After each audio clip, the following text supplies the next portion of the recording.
시청자 여러분 안녕하십니까. 뉴스 특보 시작하겠습니다. 오늘 아침 충북 괴산군 인근에서 규모 3.5와 4.1의 지진이 잇따라 발생을 했습니다. 진동은 맞닿은 대전, 또 경기도, 강원도 등에도 감지가 됐습니다. 취재 기자 연결해서 좀 자세히 알아보도록 하겠습니다. 자, 구자영 기자, 지진 상황을 먼저 좀 전해주시죠. 네, 지진은 오늘 아침 8시 27분쯤 충북 괴산군 북동쪽 11km 지점에서 발생했습니다. 3.5 규모의 지진이 먼저 기상청 지진 관측 시스템에 감지됐고 약 16초 뒤 비슷한 지점에서 4.1 규모의 지진이 추가로 감지됐습니다. 지진 발생 깊이는 12에서 13km 정도입니다. 앞서 아침 8시 8분과 9분에도 같은 지역에서 각각 규모 1.6과 1.3의 지진이 먼저 감지되기도 했습니다. 올해 국내에서 규모 4 이상의 지진이 발생한 건 이번이 처음입니다. 규모 4 이상의 지진은 지난해 12월 제주 서귀포에서 규모 4.9 지진이 발생한 지 10달 만입니다. 이번 지진으로 인해 충북 지역에는 진도 5의 흔들림이 전달된 것으로 보입니다. 진도 5의 진동은 거의 모든 사람이 진동을 느끼고 그릇과 창문 등이 깨지기도 하며 불안정한 물체는 넘어지는 피해가 발생할 수 있습니다.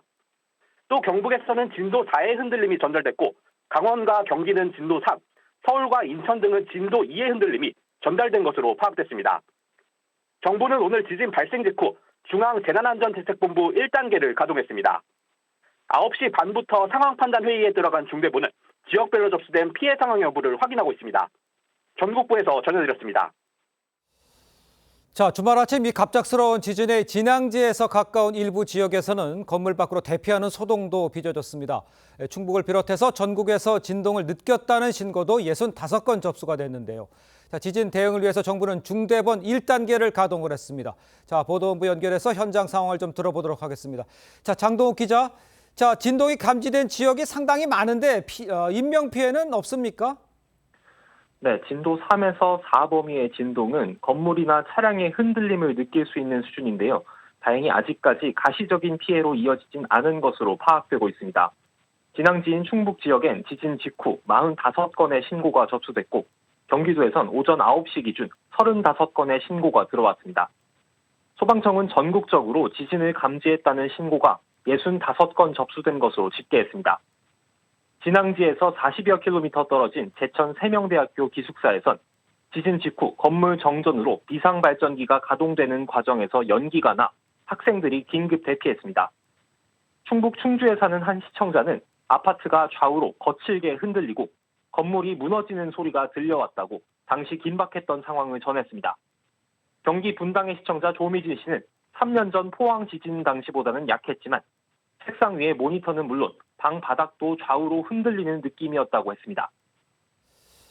정부도 긴급 대응에 나섰죠? 네, 윤석열 대통령은 피해 여부를 신속히 파악하고 전기나 통신 등 사회 기반 시설의 이상 여부를 즉시 점검하라고 관계부처에 지시했습니다. 이어 이후 지진 발생 및 행동 요령과 관련된 정보를 신속하고 소상하게 전파하라고 당부했습니다. 한덕수 국무총리 역시 관계기관 비상근무 태세를 유지해 여진 발생 가능성에 철저히 대비하라고 지시했습니다. 한편 한국수력원자력은 이번 지진에 따른 원자력 발전소 영향은 없다고 했습니다. 사회부에서 전해드렸습니다. 네, 오늘 오전 8시 27분경이었습니다. 충북 괴산군에서 규모 3.5 지진과 4.1의 지진이 지금 차례로 발생을 했죠. 지진의 원인과 앞으로의 위험성 이런 거에 대해서 홍태경 연세대 지구과학시스템 과학부 교수 전화로 연결돼 있습니다. 자세히 물어보도록 하겠습니다. 교수님 나와 계시죠? 네, 안녕하세요. 예, 안녕하십니까. 지금 일단요, 4.0의 지진이 발생한 것이 이번이 올해 들어선 처음이라고 얘기를 하고 있는데 4.9 제주에 서귀포 인근에 있었던 10개월 만인데 이 강도 이런 거 발생했을 때 어떻게 배경이 어떤 거라고 생각을 하십니까? 예, 우리나라에서는 규모 4.0 이상의 지진이 내륙에서 발생한 것은 그렇게 흔치 않은 일입니다. 네. 2016년 이후에만 따져보면 규모 4.0 이상의 지진이 한 12차례 발생을 했는데요. 이번 지진이 그 중에 하나가 되겠고요. 특히 이번 지진이 발생한 충북 괴산 일대는 우리나라 지진 발생 기록으로 봤을 때 지진 발생 빈도가 그렇게 높지 않은 지역이었거든요. 그렇죠. 그러다 보니까 이 지역에서 지진이 발생한 것이 굉장히 이례적으로 보이는데, 네. 하지만 우리나라 같은 경우는 이 지역마다 어느 지역은 지진이 좀 빈발하고 상대적으로 낮게 발생하는 것처럼 보이더라도 한 지역의 지진 능력이 꾸준히 쌓이게 되면 네네. 언젠가 지진이 발생하는 특징을 보이고 있는 곳이기 때문에 예. 시간의 차이가 있을지 몰라도 그간의 지진이 발생하지 않았던 지역이라도 이렇게 지진이 발생할 수 있다는 것을 보여준 사례라고 할 수 있습니다. 알겠습니다. 가장 걱정하는 것들이 지금 이 지역에서 발생을 했기 때문에 또 여진 또 다른 큰 지진이 올까 이거 걱정하는데 어떻게 생각하십니까?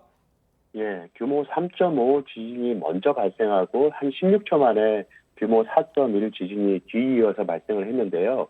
이것은 한 단층 면에서 발생한 지진으로 보이고 있습니다. 네. 그러니까 3.5 지진이 발생을 하고 이제 멈출 즈음에 주변에 있는 그러니까 주변에 응력이 쌓여 있는 똑같은 단층대를 자극을 하고 규모 4.1 지진이 이어진 것으로 보이거든요. 네. 그렇기 때문에 해당 단층 면의 크기가 어느 정도이냐에 따라서 추가적인 여진이나 혹은 4.1보다 더 큰 지진이 발생할 가능성도 있습니다. 하지만 우리가 지금 현재 지진이 발생한 그 단층면의 크기라든가 단층의 연장에 알겠습니다. 대해서는 정확히 알지 못하기 때문에 네네. 판단에 좀 어려움이 있습니다. 알겠습니다. 교수님 감사합니다. 네, 감사합니다. 네, 이상으로 뉴스 특보 마칩니다. 고맙습니다.